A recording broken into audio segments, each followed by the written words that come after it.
50% destiny, 50% choice. Knowing astrology helps us know what 50% destiny we might be working on at any given period of time. It's ancient knowledge that helps anybody who's willing.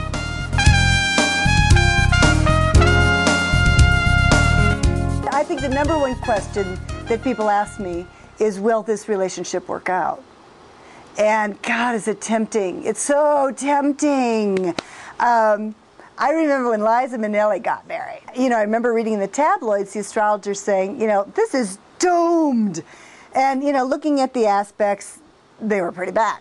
Was it fair to say out loud, this relationship is doomed? It may have saved both of them, millions of dollars and, apparently some headaches. But most relationships aren't that cut and dried. Most of us have, we have a good shot at it, and we have challenges, and we have to choose. All of us go through these, say, difficult transits astrologically. I'll call them difficult Venus transits, and I think that the listeners can get the idea of what I'm talking about. Relationships that suck. Times when we're in a lot of pain in our relationships, and those are absolutely aspected astrologically. They're not a penalty. They're not, just something to punish us.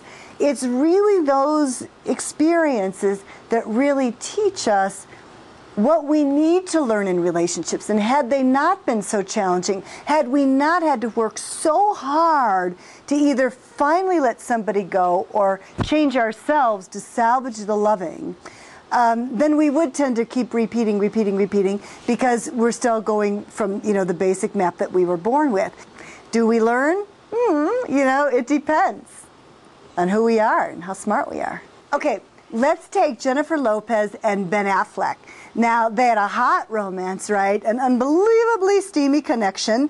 And yet there was a lot of tabloid rumor, a lot of astrological innuendo that things wouldn't work out for them.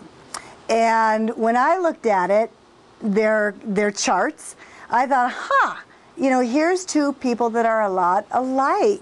It was one of those such strong connections. And this is another thing I see a lot, where people feel such a strong connection. I look at the chart and I think, well, of course you see a strong connection here, because you guys are a lot alike. I mean, above the fact that they were both Leos, they had their Venus in the same sign. I mean, they had a lot in common.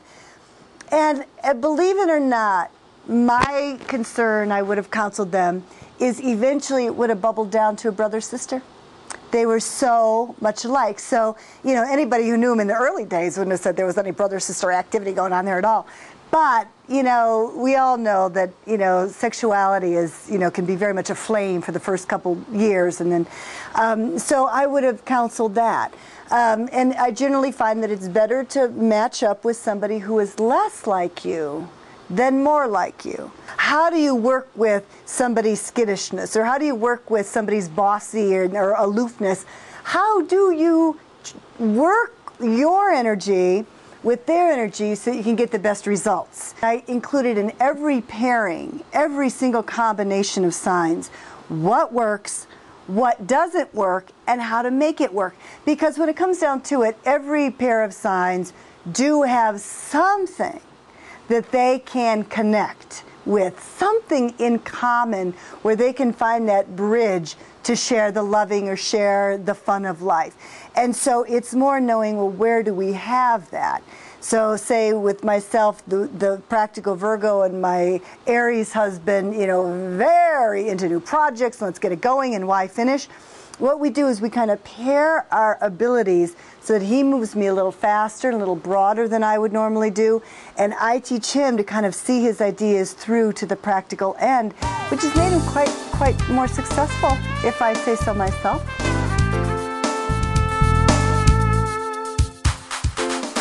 We fall in love with people we're going to fall in love with, and that's really my policy, is follow your bliss, follow your heart. I look at astrology like you're going to fall in love with who you love, and then we'll use astrology to make it work.